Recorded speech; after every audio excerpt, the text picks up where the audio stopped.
Hello বন্ধুরা, কেমন আছো সবাই? তো দেখো কি সুন্দর ফুল ফুটেছে আজকে। তো প্রচণ্ড গরম পড়েছে। আর আজকে রবিবার, তো দেখো 9টা বেজে গেছে, ছেলে মেয়ে কিন্তু এখনও ঘুম থেকে ওঠেনি, যেহেতু স্কুল বন্ধ, নিশ্চিন্তে ঘুমাচ্ছে। আমি আমার কাজগুলো সুন্দর করে দেখো করে নিচ্ছি। এই যে ভাত বসিয়ে দিয়েছি আর এদিকে ডিম সিদ্ধ হচ্ছে। তারপরে আরও টুকটাক কাজ করে আমি স্নান করে নিয়েছি। এই যে এখন পুজো দিতে চলে যাব। ঘড়িতে বাজে দেখো 9:45, ছেলে কিন্তু তখনও ওঠেনি। তারপরে দেখো রান্না করে নিয়েছি চচ্চড়ি, ডাল, মাছ ভাজা, তারপরে এই যে পাবদা মাছের ঝোল।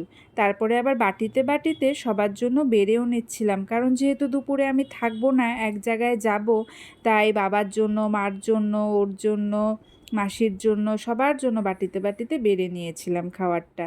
তারপরে আমি তাড়াতাড়ি রেডি হয়ে নিচ্ছিলাম, মেয়েকেও রেডি করে দিচ্ছিলাম। এই যে রেডি হয়ে গেছি দেখো।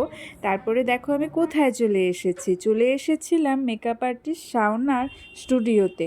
আজকে মেয়ের একটা শ্যুট ছিল, তার জন্য। তারপরে দেখো এই যে আমরা চলে যাচ্ছিলাম হাটের মধ্যে দিয়ে একটা জায়গায়। তো আমার বিয়ে হয়েছে 14 বছর হয়েছে, রবিবারের হাটটা কিন্তু এই প্রথমবার আমি দেখলাম। কি সুন্দর হাট, সব জিনিস নিয়ে বসেছে। তারপরে দেখো এই যে নদীর পাড়ে চলে এসেছি, এখানে ওর একটা ফটোশ্যুট হবে। এই যে আমার মেয়েকে বসিয়ে দিচ্ছে সুন্দর করে, সুন্দর সুন্দর কয়েকটা ফটো তুলে নিয়েছিল। তারপরে এই যে চলে এসেছিলাম কুমারটুলিতে।